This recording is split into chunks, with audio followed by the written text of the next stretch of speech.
Story, les rendez-vous d'Alfred Hitchcock, racontés par Serge Sauvion. Aujourd'hui, Un sacré farceur, de Robert Arthur.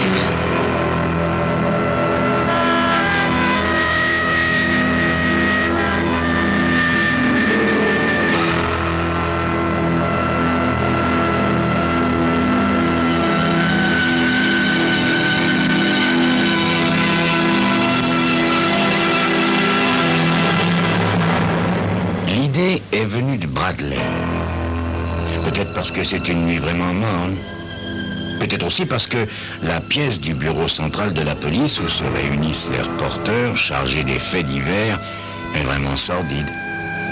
Peut-être aussi parce que Bradley, journaliste à la Tribune, en a vraiment assez de jouer au bridge à trois en attendant qu'il se passe quelque chose. En fait, Bradley n'a besoin d'aucune excuse pour avoir ce genre d'idée. Farceur invétéré, il n'est jamais à court d'imagination pour monter les gags les plus farfelus. Ce qui compte pour lui, c'est la farce, et peu importe qui en est l'objet.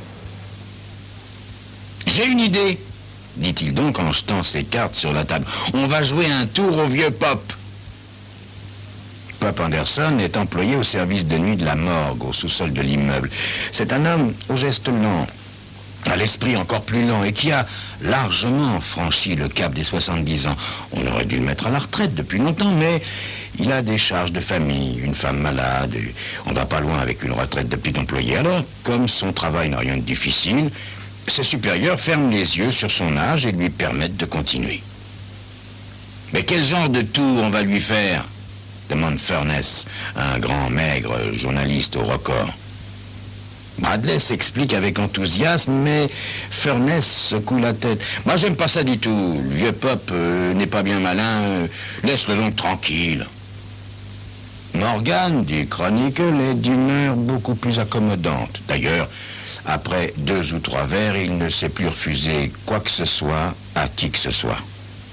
Et Furness, qui n'aime pas discuter, finit par céder. Ils descendent donc tous les 3 jusqu'à la morgue où Pop Anderson, assis dans son minuscule bureau, attend la fin de son service. Trop myope pour lire, trop dur d'oreille pour écouter la radio, il attend simplement que le temps passe. Le long des murs de la pièce principale se trouvent 20 compartiments de 45 sur 60 cm environ, juste assez grands pour recevoir un adulte de bonne taille, à condition évidemment qu'il ne lui prenne pas la fantaisie de se retourner. « Pop !» dit Bradley, « nous voudrions voir le numéro 11. Nous venons de recevoir un tuyau selon lequel ce serait le banquier de New York qui a disparu. »« Le numéro 11 ?» Pop se lève lentement et les conduit le long de la rangée de compartiments. Il pousse la targette de la petite porte arborant le numéro 11 et tire à fond le plateau coulissant. Une forme recouverte d'un drap y est étendue. Bradley soulève le drap et fait mine d'examiner le visage. « Ah, oui, ça lui ressemble, dit-il. Allez nous chercher la fiche de ce monsieur Pop, voulez-vous ? » D'accord, monsieur Bradley.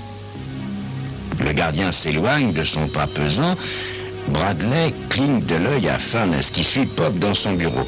Dès qu'ils sont hors de vue, Bradley et Morgan se mettent au travail. Furness, pour retenir Pop au bureau, feint de se plonger dans l'examen des fiches du 11 jusqu'à l'arrivée de Morgan. « Inutile de vous donner tous mal, Pop !» dit Morgan au bord du fou rire. « Je crois que nous avons fait une erreur. Vous pouvez remettre le 11 au lit. Tu viens, Furness ? On peut remonter jouer aux cartes. » Les 2 journalistes s'éloignent, mais arrivés à l'extrémité du couloir, ils s'arrêtent.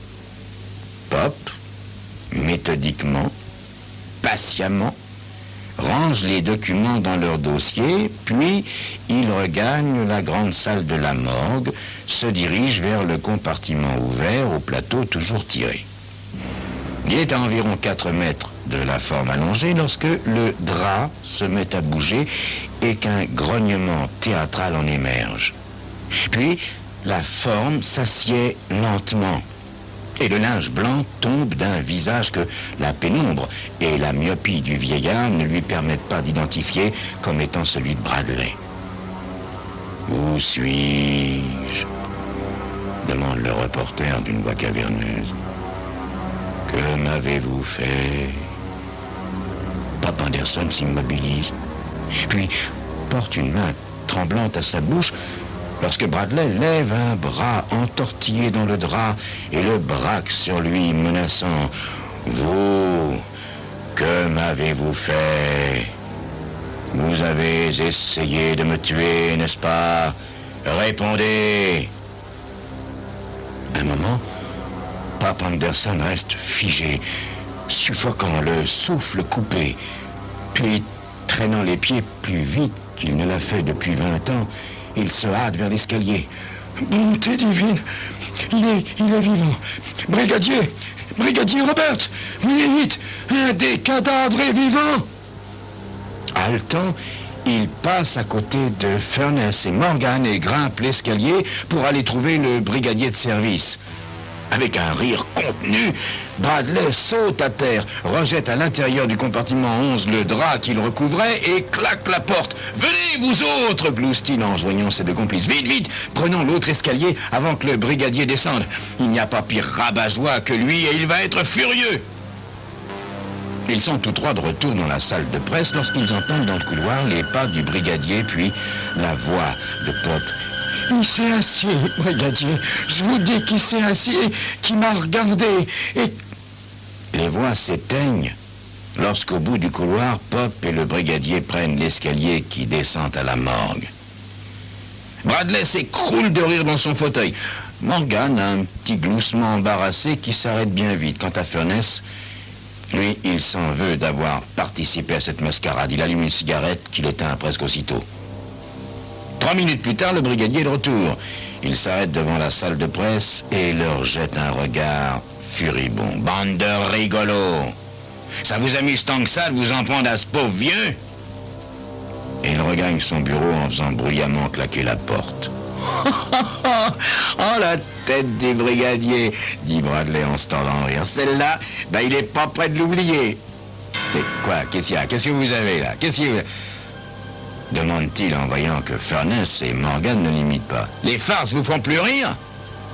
Je sors, annonce Furness à la cantonade. Si on téléphone de la boîte, dites-leur que je suis en train de vérifier une histoire. Oh, quel pisse froid, marmonne Bradley. Morgan, chez qui l'effet de la boisson se dissipe, a un haussement d'épaule. Tu sais, je crois qu'elle était pas bonne ton idée après tout. Et lui aussi s'en va. Bradley fait une grimace et allume un cigare. Il vient d'en tirer la première bouffée lorsque Pop Anderson entre en traînant les pieds. « C'était pas une chose à faire, monsieur Bradley, » dit le vieil homme. « Ça m'a donné un sacré coup. Et c'est pas ça qui m'ennuie, voyez. Ça me fait des histoires avec le brigadier. Déjà qu'il arrête pas de se plaindre de moi. Quand on est descendu, tous les cadavres étaient comme ils devaient être. Alors, il a dit que j'avais des visions. Et puis, quand j'ai dit que vous autres, de la presse, vous veniez de passer, il a compris que c'était une de vos farces. Et il a dit que si je marchais encore dans une de vos combines, il me ferait mettre dehors. Et moi, j'ai besoin de cet argent, j'ai besoin de ma paye. Comprenez, monsieur Bradley? Alors, s'il vous plaît, plus de farce. Anderson reste planté là un moment et, comme Bradley ne dit rien, il tourne lentement les talons.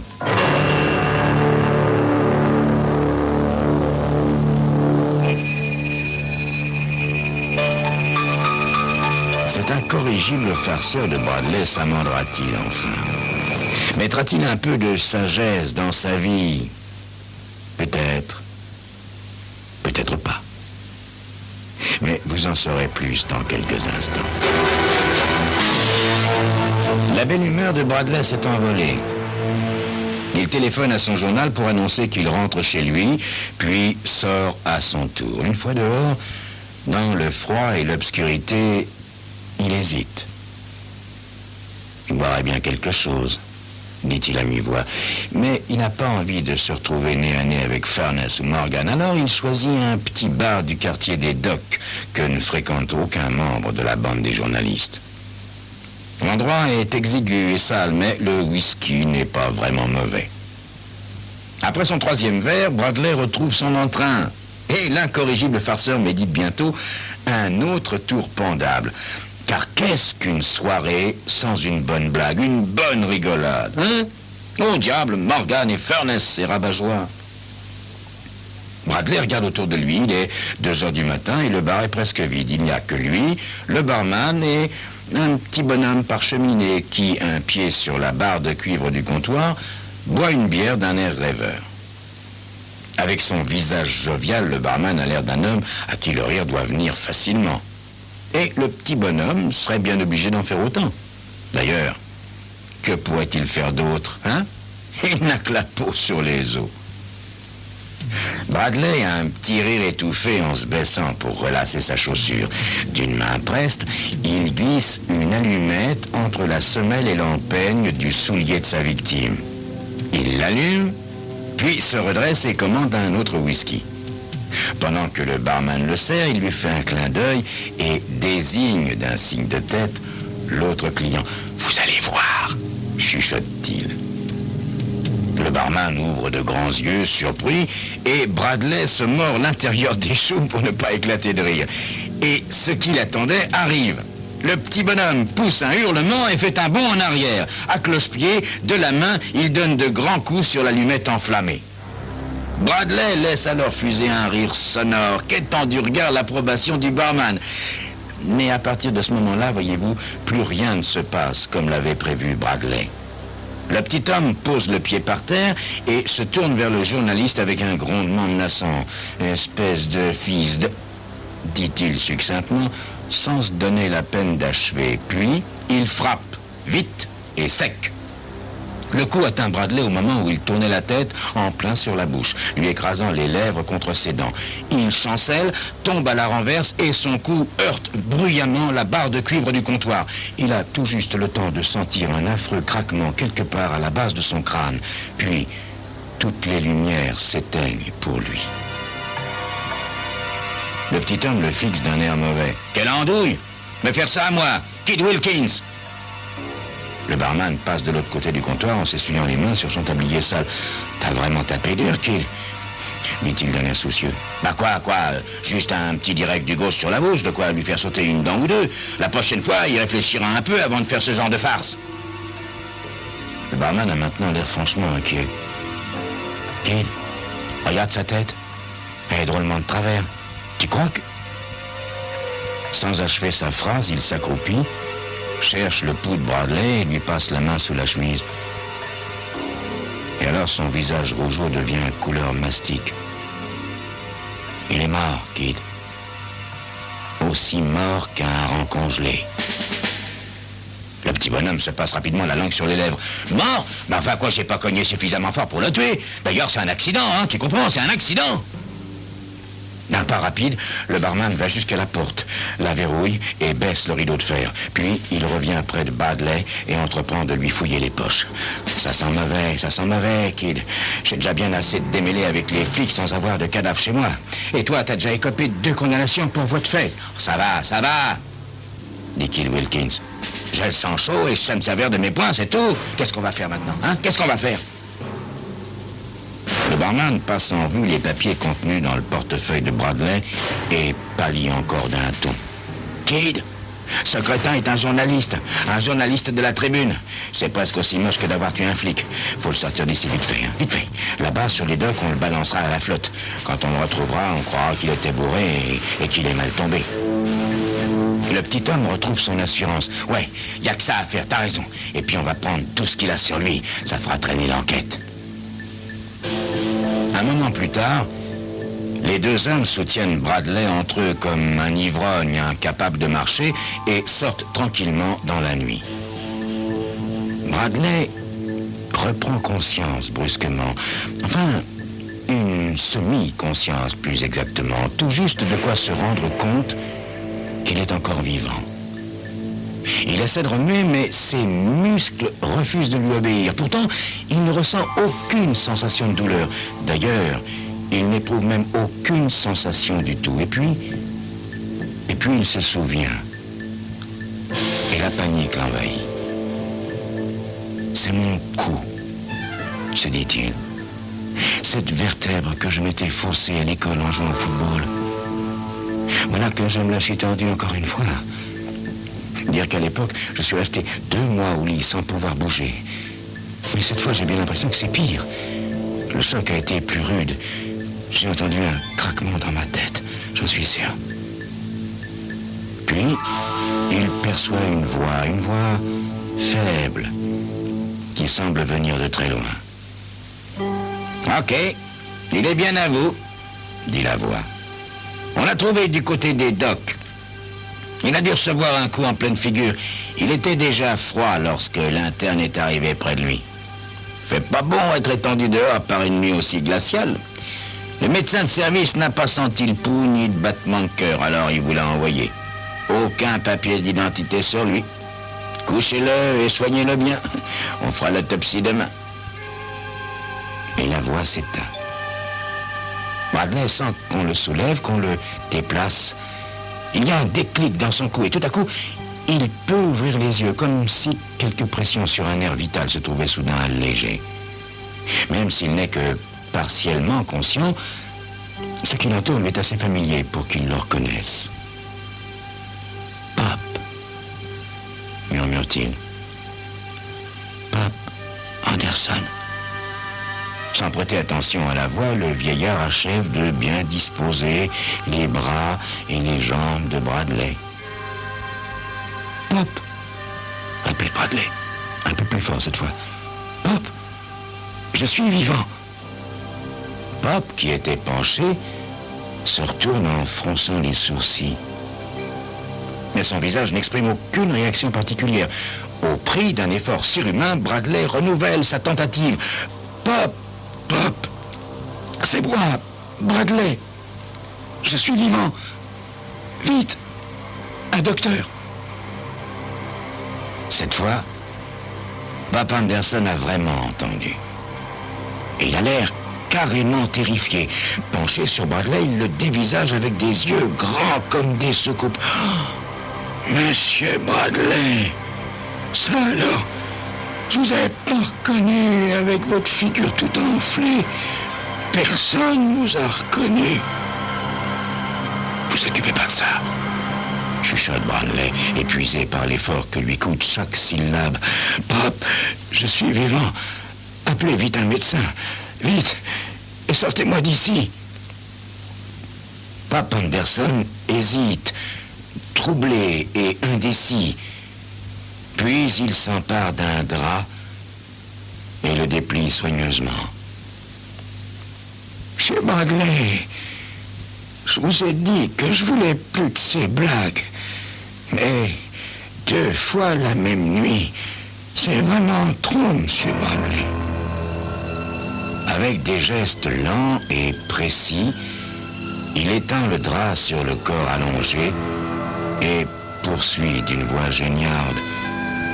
« Comprenez, si on se perd encore une fois ma tête, le brigadier Roberts ne me le pardonnerait pas. Non, monsieur Bradley, pas 2 fois la même nuit. » Sans hâte, il repousse alors dans le compartiment le plateau coulissant, ferme la porte marquée du numéro 13 et tourne le bouton qui la maintient verrouillée.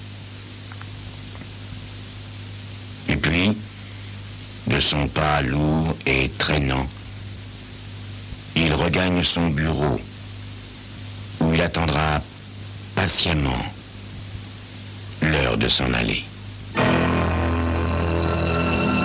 C'était Crime Story, les rendez-vous d'Alfred Hitchcock racontés par Serge Sauvion. Aujourd'hui, un sacré farceur de Robert Arthur.